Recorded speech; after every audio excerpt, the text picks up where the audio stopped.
कि पागल मत बनो, भगवान की प्राप्ति भगवान के भजन करने से होती है, वो गृहस्थी में भी हो जाएगी। अगर तुमको लगता है कि वन में रहने से भगवान मिल जाते हैं तो हिरण को मिल जाते, खरगोश को मिल जाते, बाघ को मिल जाते, सब ब्रह्म प्राप्त हो जाते। अगर तुमको लगता है कि एकांत में ध्यान लगाने से मिल जाते तो बगुला जल में खड़ा होकर एक टांग केवल ध्यान लगाता है, लेकिन मछली आई गट्ट से खाया फिर शांत खड़ा है, बगुला को नहीं मिला।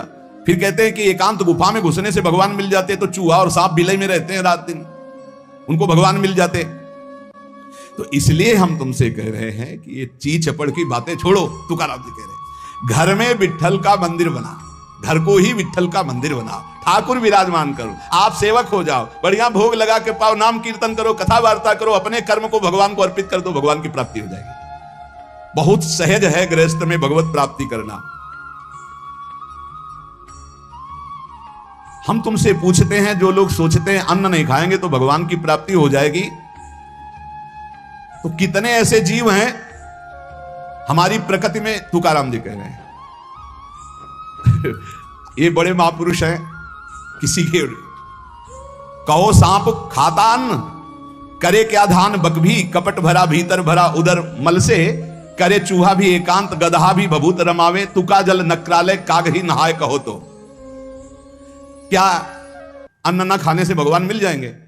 अगर हां तो बहुत से पक्षी ऐसे हैं जो केवल फलाहार रहते हैं, बहुत से ऐसे हैं जो घास चर के रहते हैं, ना वो अन्न खाते हैं ना कुछ और, कुछ है फलाहार, कुछ है तृण चरते हैं, कुछ है पानी पी के केवल रहते हैं। भैया केवल पानी से इन सबको भगवत साक्षात्कार हो जाता है क्या? केवल पानी से रह रहे तो भगवत साक्षात्कार हो जाएगा, केवल फलाहार रहे तो उनको भगवत साक्षात्कार हो जाएगा। तुकाराम जी कहते हैं कितने हैं वायु भक्षण करते हैं, केवल वायु पी करके जीते हैं, भीतर कपट भरा है, बाहर ये सब छोड़ रहे हो, कुछ लाभ नहीं मिलना है। चूहा बिल में एकांत में रहता है, भगवत प्राप्ति हो गई। गदहा खूब धूल में ऐसे लौटता है, धूल लगाने से तो क्या उसे भगवत प्राप्ति हो गई, महापुरुष है। जल में घड़ियाल रहता है, भगवत प्राप्ति हो गई। कौआ भी जाके गंगा स्नान करता है, जल स्नान, भगवत प्राप्ति हो गई। भैया जब तक भजन नहीं तब तक भगवत प्राप्ति नहीं, बाहरी क्रियाओं से। तुकाराम जी कह रहे हैं तुम्हारे हृदय में बुराई भरी हुई है और बाहर से साधु का वेश बनाए हो तो तुम्हें भगवत प्राप्ति हो जाएगी। अरे चाहे वायु भक्षण करो, चाहे तुम ध्यान का नाटक करो, चाहे एकांतवास करो, चाहे भस्म लेपन करो, चाहे जल में खड़े हो जाओ, चाहे जितना अनुष्ठान करो, जब तक भजन नहीं करोगे भगवान का तुम्हारी बुद्धि निर्मल होने वाली नहीं, बाहरी क्रियाओं से कोई लाभ नहीं। तुकाराम जी कह रहे हैं भक्ति मुक्ति दिलाने वाली है समस्त भव बंधनों से। रात दिन अपने प्रभु का नाम जप कर रहे, चिंतन कर रहे। एक गृहस्थ आए थे, बहुत अच्छी स्थिति, नेत्रों में नेत्र मिला के जब बात किया तो बड़ा संतोष। जब जाने लगे तो कहा 1 मिनट रुको, इससे मुख पे बड़ाई नहीं करनी चाहिए, पर आप सावधान रहना, बहुत अच्छी स्थिति, संभाल के निकल जाओ। बस उन नेत्रों से ऐसे किया, चुपचाप गंभीर मुद्रा, प्रश्न बहुत जोर का और स्मरण में बिल्कुल तन्मयता, एक एक चेष्टा उनकी बता रही थी। बहुत बढ़िया बाजी मार ले जाओगे, कोई तुम्हें प्रणाम नहीं करेगा, कोई दान पुण्य नहीं, कोई नमस्कार नहीं, बहुत जल्दी निकल। विरक्त भाव में रात दिन भगवान के भजन में व्यतीत करो, तभी बात बनेगी। केवल इन सब बाहरी बातों का देखो इसीलिए खंडन किया तुकाराम जी ने। जो विरक्त अपनी देह को घृणित समझकर त्याग देता है, देह के राग का, बलमूत्र का भान क्या इसमें, वो महासुख को प्राप्त होता है। इससे ज्यादा प्यार करने की जरूरत नहीं है। जो इस देह से ज्यादा प्यार करते हैं वो सीधे नरक का रास्ता तय कर लेते हैं। बहुत संभल के चलने की जरूरत है। इस देह के राग को मिटाने के लिए ही तो भगवत मार्ग में चले, चाहे गृहस्थ हो चाहे विरक्त। तुम अपना स्वभाव बनाओ आत्म कल्याण के लिए। शरीर को ज्यादा सुख दोगे, ज्यादा सुख भोगोगे तो नरक का रास्ता पुष्ट कर देगा। और शरीर का त्याग भी नहीं करना है कि मतलब, क्योंकि शरीर के बिना भजन नहीं होगा, शरीर के बिना साधना नहीं होगी। तो उचित खिलाओ पिलाओ, उचित विश्राम और खूब भजन और सतमार्ग की चेष्टाओं की। इसको इतना भजन कराओ कि इसका भाव ही नष्ट हो जाए कि मैं शरीर हूं। तुकाराम जी कहते इसमें संदेह नहीं, वैराग्य की बातें करने से वैरागी नहीं हो जाता। जब सुंदर सुंदर भोग, सुंदर सुंदर रूपवान भोग शरीर के सामने उपस्थित और भोगने की इच्छा ना हो, उसका नाम वैराग्य है। बातें करने वाले वैराग्य की तो करते रहते हो, जब सामने प्रश्न आता है तो उत्तर नहीं दे पाते, अर्थात भोग आता है तो उन्हीं में लिप्त हो जाते हैं, उन्हें वैरागी नहीं कहते। इसीलिए हम कह रहे हैं कि अपने मुख से नाम नाम नाम निरंतर नाम जप करो। यदि मुख नहीं नाम जप रहा तो ये जिह्वा टुकड़ा है मांस का, और मुख जो है मांस का एक कुंड मात्र है। नाम जप करो, सदगुरु प्रदत्त नाम जप करो। तू क्या कह रहा है? सदगुरु की महिमा। सदगुरु कोई मनुष्य नहीं है। चितनासी न लगे बेल काही, तया न लगे मूल, वाचे सदा सर्वकाल राम कृष्ण हरि गोविंद।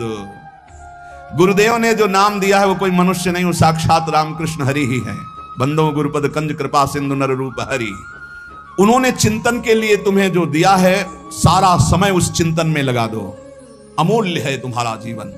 हर समय राम कृष्ण हरि गोविंद नाम जिह्वा पर बना रहे। चिंतन नासी न लगे बेल सर्वकाल करावे। चिंतन के लिए कोई समय नहीं है ऐसा कि हम नहा धो के फिर चिंतन करेंगे। अगर शौचालय में ही मृत्यु हो गई तो हर समय नाम जप, हर समय नाम जप। सदा राम कृष्ण हरि गोविंद का चिंतन करो। एक सत्य सार यही है, ना फलाहार रहने से, ना जल पीने से, ना वायु भक्षण से, ना इन सब बाहरी बातों से भगवत प्राप्ति नहीं होती। भगवत प्राप्ति होती सदैव भगवत चिंतन करने से, नाम चिंतन करने से।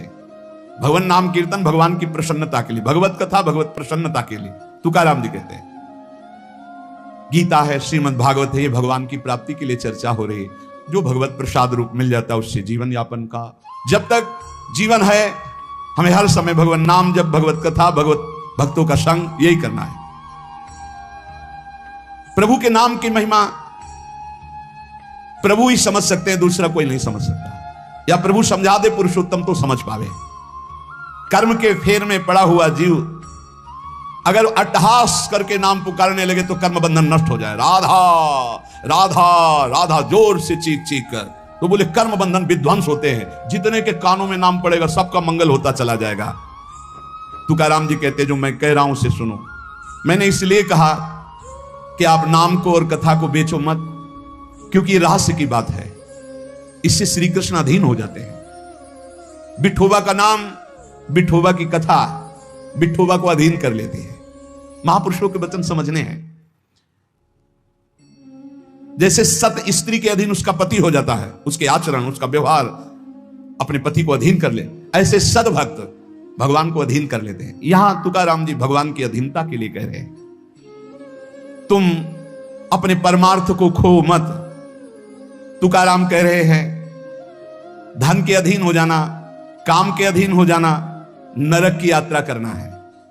इसलिए विठोबा के अधीन हो जाओ, रात दिन नाम कीर्तन करो, तुम्हारी वांछा पूर्ण हो जाएगी, तुम्हारी मनोकामनाएं पूर्ण हो जाएंगी। मदारी का बंदर वैसे नाचता जैसे मदारी नचाता है, ऐसे उमादार जो सिद्ध की नाई सबई नचावत राम गोसाई। उनसे प्रार्थना करो, तुम्हारा नाचना बंद हो जाएगा माया का, दूसरा कोई नहीं रोक पाएगा, क्योंकि इस नाचने का रिमोट उन्हीं के हाथ में। मामे वे प्रपद्यन्ते माया में ताम तरंती थे। कभी भी उपासक भेद मत में पढ़कर तर्क वितर्क न करे। हरि हर सब एक हैं, हरि हर सब एक हैं।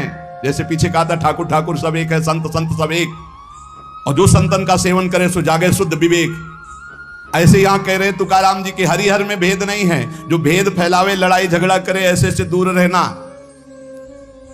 मिठास में चीनी है, चीनी के खिलौने बने हैं।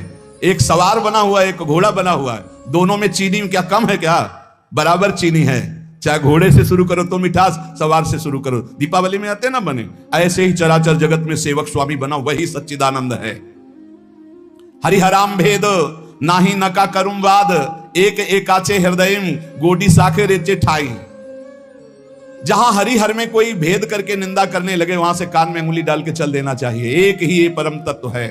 ये झूठ मूठ अज्ञानी जन बहस करते रहते हैं, इनके हृदयों में बिल्कुल भगवदानंद की मिठास नहीं है। इनकी बातें नहीं सुननी चाहिए। भेद करने वालों की दृष्टि में जो माया का पर्दा लगा हुआ है, भक्तों की दृष्टि में वो पर्दा नहीं होता। वो बेपर्द देखते हैं कि सर्वत्र एक ही भगवान विराजमान है। जो सर्वत्र एक ही भगवान विराजमान ऐसा मान लेते हैं, उनके आगे पीछे दाएं बाएं भगवान की रक्षा शुरू हो जाती है। ध्यान रखना। जो सर्वत्र अपने भगवान को देखते कि सब रूपों में मेरा ही भगवान है, तो कह रहे देवु उभा मांगे पुंडे उगवी कोंडे संकटा। कोई संकट उसे छू नहीं सकता, चारों तरफ से भगवान की सुरक्षा रहती है उस भक्त के जीवन में। विश्वास करो इस बात पर, चारों तरफ से भगवान सुरक्षित रखते हैं। और जो सदैव संतों का स्तवन करके भगवान का भजन करता रहता है, उसमें कोई ऋण नहीं रह जाता। यह भी एक प्रश्न आया था, यह देव ऋण, ऋषि ऋण, मातृ ऋण, पितृ ऋण, इनसे कैसे ऋण हुआ जाए? क्या कह रहे हैं तुकाराम जी? जो संतों का स्तवन करता है, उसके हृदय में भक्ति होती है, जो भगवान का भक्त होता है, उसका कोई ऋण नहीं रह जाता, सब ऋण मुक्त हो जाते हैं। एकादश स्कंद में भगवान श्री कृष्ण चंद्र जी ने उद्धव जी से कहा है, जो मेरा अनन्य भाव से निरंतर चिंतन करता है, उसे मैं सब ऋणों से मुक्त करता हूं। देव ऋण, ऋषि ऋण, पितृ ऋण, मातृ ऋण, इनसे उऋण होने के लिए प्राणपन से श्री हरि के चरणों का चिंतन करो। जैसे जैसे कोई भगवान का ध्यान करता है तो भगवान का प्रभाव उसमें उतरने लगता है, चाहे वो सगुण चाहे निर्गुण, जैसा चाहे वैसा साक्षात्कार कर लेता है। ये बहुत बड़े महापुरुष के वचन हैं, बहुत ध्यान से सुनो, पकड़ो। तुम्हें किसी के आगे घिघियाने की जरूरत नहीं, भगवान का स्मरण करने की जरूरत है, भगवान का ध्यान करने की जरूरत है। जैसे जैसे कोई भगवान का ध्यान करता है तो भगवान के सब सद्गुण उसमें आने लगते हैं, चाहे वो सगुण साक्षात्कार करना चाहे या निर्गुण साक्षात्कार, उसमें योग्यता आ जाती है। ज्ञाने विठ्ठल ब्रह्मो नवे त्वाचे बोलो नाई कावे, महाराष्ट्र भाषा में कहते हैं मेरे तो सर्वस्व ब्रह्म विठ्ठल भगवान है, तुकाराम जी कह रहे हैं। अब मुझे किसी की बात सुनने की जरूरत नहीं है कि ब्रह्म कौन है, मेरे तो विठ्ठल ब्रह्म है।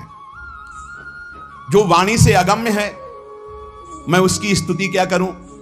वेद भी जिसकी नेति नेति कह के चर्चा करते हैं, मैं उसकी क्या चर्चा कर पाऊं? पर मेरी वाणी को नशा हो गया है उनकी चर्चा करने का। आहा, मेरी वाणी को नशा हो गया, बिना उनकी चर्चा किए, बिना कीर्तन किए, बिना गुण गाए हमें चैन नहीं पड़ सकता। कोई ना हो तो ठाकुर जी को श्रोता बना के सुनाने लगो, ऐसा नशा होना चाहिए। सुनो, अपनी चर्चा आप ही सुनो, ठाकुर जी के सामने बैठ जाए और वाणी लेकर उन्हीं की चर्चा उन्हीं को सुनावे। संसारिक आदमी कर्मेंद्रियों से प्रेरित होकर कर्म करता है, वासना से प्रेरित होकर नाना प्रकार के सुख दुख भोगता है, पर हम कायिक, वाचिक, मानसिक केवल अपने विठ्ठल के लिए कर्म करते हैं। ये बात समझो। संसारिक आदमी कर्मेंद्रियां भाग रही भोगों की तरफ, कर्म करता है, पाप या पुण्य, सुख या दुख भोगता है। लेकिन भक्त कायिक, वाचिक, मानसिक अपने प्रभु को सामने रख करके चेष्टा करता है, और उसका कोई ठौर ठिकाना प्रभु के सिवा कोई है नहीं, और प्रभु आनंद सिंधु है, वो हर समय आनंद में मस्त रहता है। कहीं किसी और का प्रयोजन नहीं रह गया है। तुकाराम जी के सब जगह विठ्ठल तू ही तू मुझे दिखाई दे रहा है। तन, वाणी, मन ये सब तेरे चरणों में अर्पित हो चुके हैं। भगवान अब मेरा कुछ नहीं बचा, केवल आप ही मेरे बचे हो। ये हम लोगों के लिए आदर्श वचन है, हमें ऐसा होना है, प्रभु के सिवा हमारा कोई नहीं। अभ्यास बल में बहुत बड़ी ताकत है।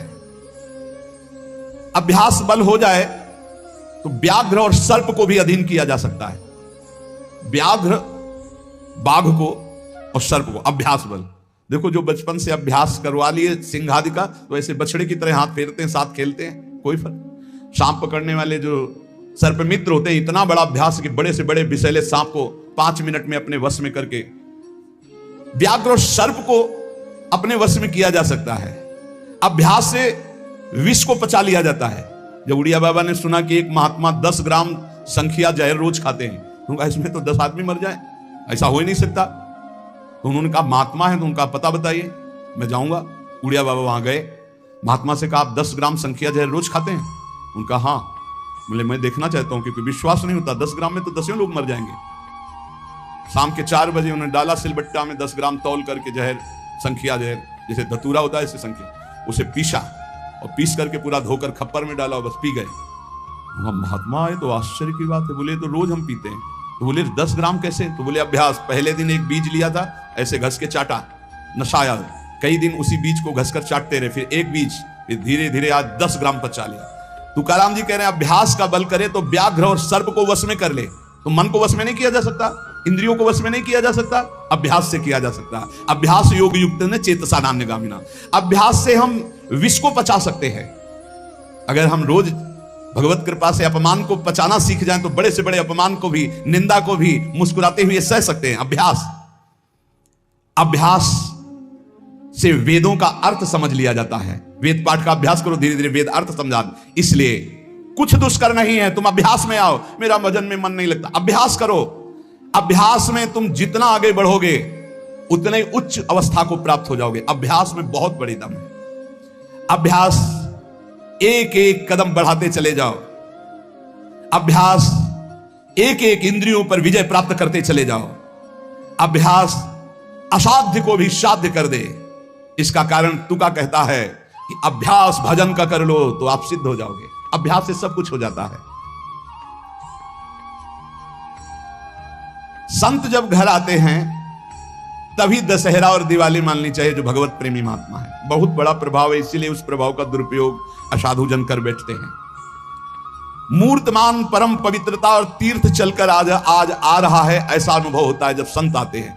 आज ही दिवाली दशहरा श्री साधु संत आले घरा, तुकाराम जी के आज ही हमारी दिवाली और दशहरा हो गया, क्योंकि भगवत प्रेमी महात्मा हमारे घर पधारे या भगवत प्रेमी महात्मा का सानिध्य मिला।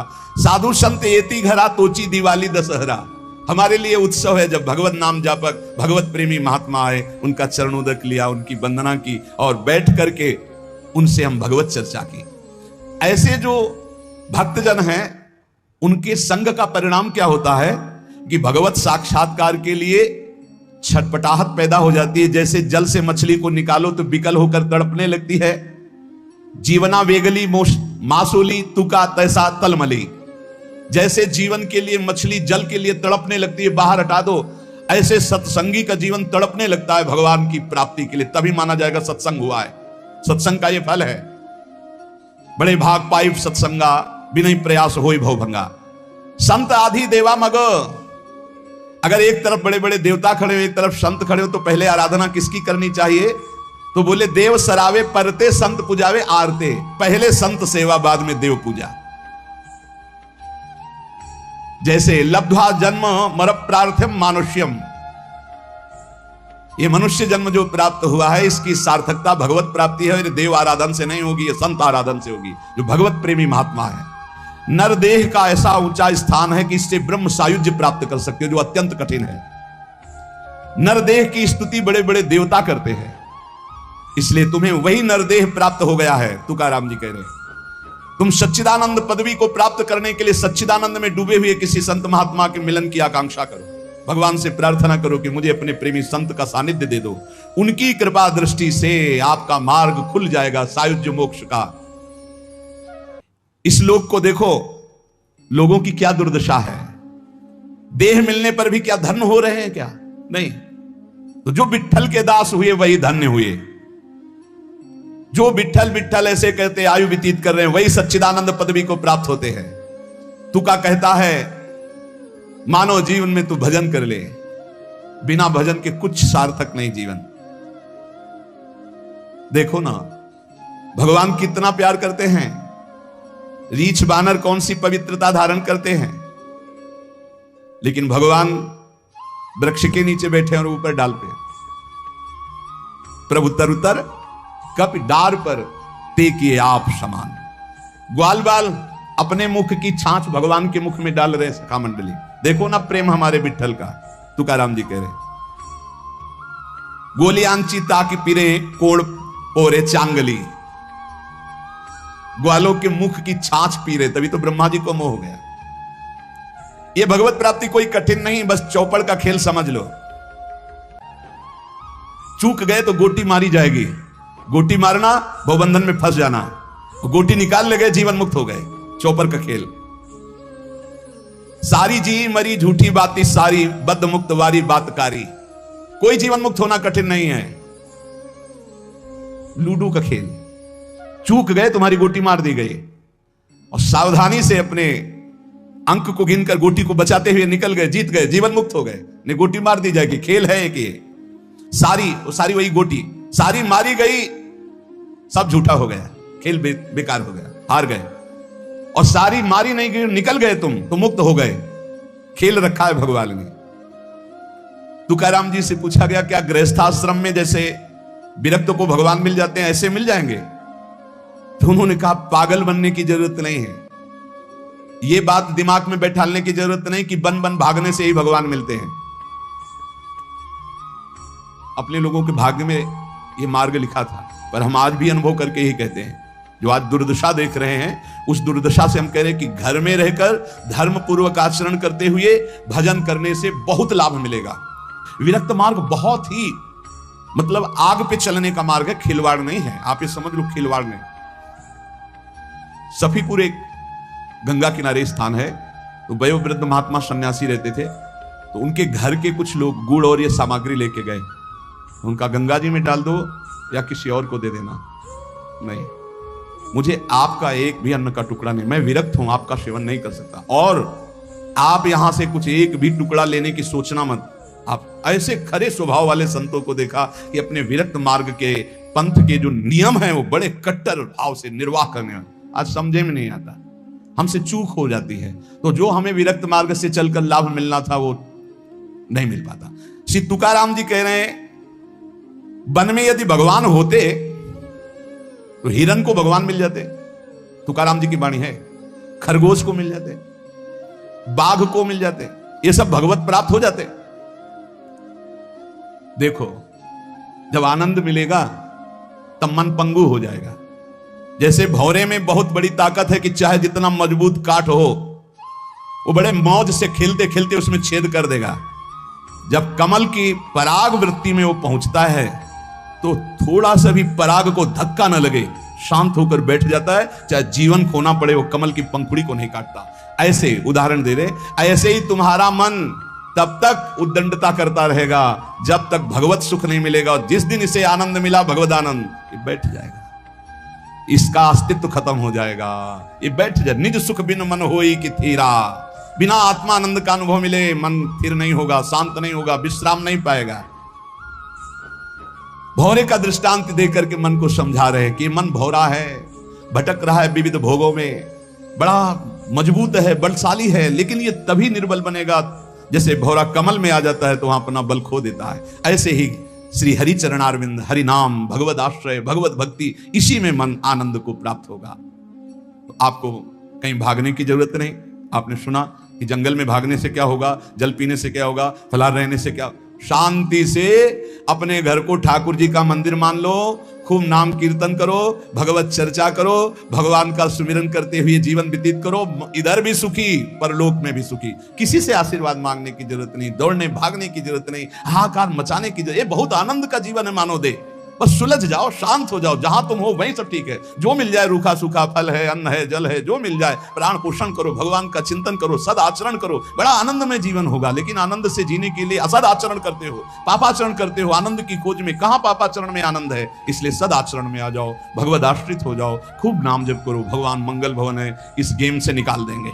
बहुत बड़ा एक गेम है, बहुत बड़ा गेम है। जीतते जीतते हार जाओ, हारते हारते जीत जाओ। तो हम तो जीत गए। नागरी दास ही जन्म जितायो, बलिहारी बलिहारी हमारी सबही बात सुधारी। कृपा करी श्री कुंज बिहारी, और श्री कुंज बिहारी हमारी सबही बात सुधारी।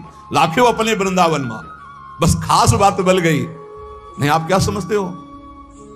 हाहाकार मचा हुआ, तांडव मचा हुआ माया का। ये तो धाम है, इसके प्रभाव से आप बिल्कुल शांत आनंदमय हो। धूल भरी आंधी दूर से निकल रही। नहीं तो आप संसार में देखो, सतोगुण, रजोगुण, तमोगुण, 3 गुण है। सतोगुण तो कहीं कहीं नहीं, रजो और तमो की तांडव वृत्ति मची हुई है। जहां कहीं भगवत चर्चा, भगवत नाम कीर्तन, भगवत गुण, बहुत विक्षेप माया डालती है। इसलिए खूब नाम जप करो, इसी जन्म में भगवत प्राप्ति कर लो, दोबारा इस कलयुग में जन्म ना हो।